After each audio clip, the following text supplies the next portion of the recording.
I believe that for quite a while now, the discussion around e-learning has not been out of the box enough.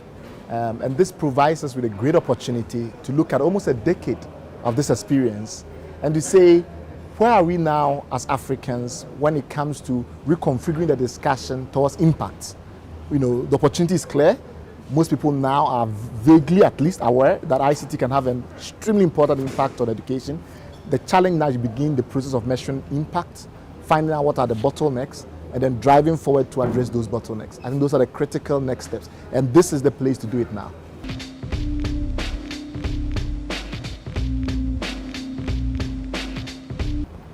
There are many areas where ICT is and is going to be even more critical in reforming the educational sector in Africa and ensuring that it delivers results. One is the area of cost rationalization.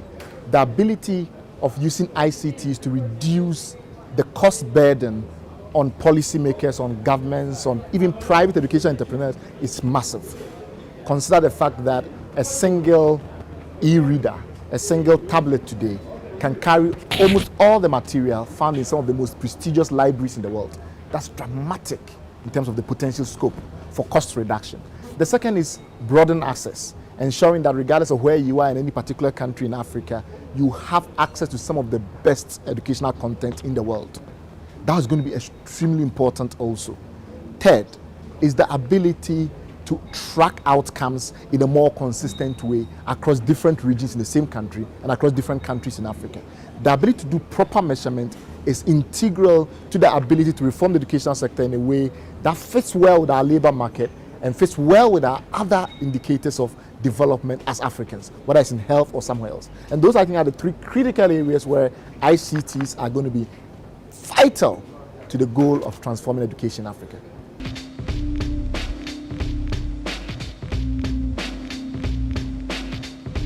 The first time that it became apparent to me that while educational content like textbooks are of course important in the goal of improving education in Africa or elsewhere, it is not the only story.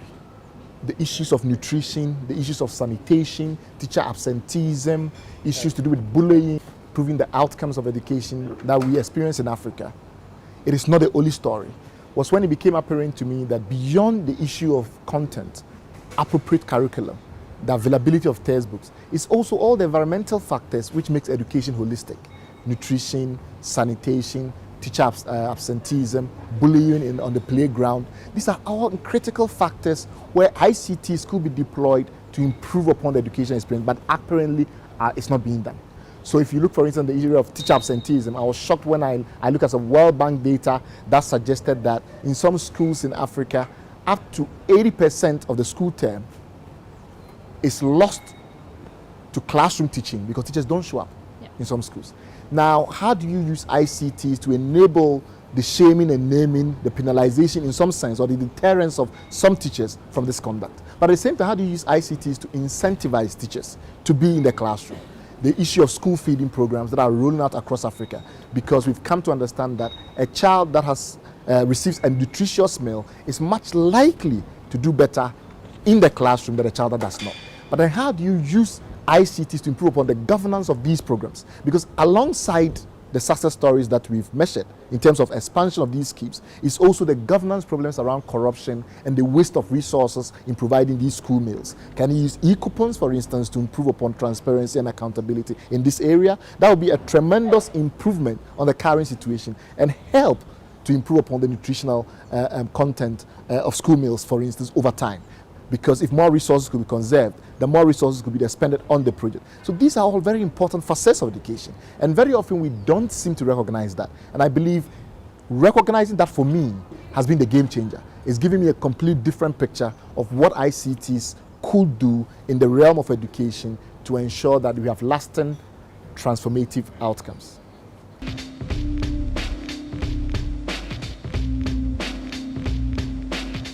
One would be, or if you ask me one question, I think the biggest transformation of the African educational landscape in the next decade will come from a marrying between improved governance of the school system, So knowing where the resources are going, making sure that teachers are coming to class, making sure that educational infrastructure that is being sponsored by the state are being built with the right level of voted resources as opposed to money going in some other people's pockets. So that governance issue, once we marry it with the accessibility, affordability, universability debate, which has been going on for so long, once we marry the two, using the capacity of ICTs to bring transparency, to bring measurement, to bring data integrity into the debate, then we're much closer to achieving, but far surpassing, in my view, not even achieving, far surpassing the Millennium Development Goals in education, because some of the resources that are coming from Africa's own natural resources now, as we improve governance, is going to go into education. We don't want a situation where you have deflected problems.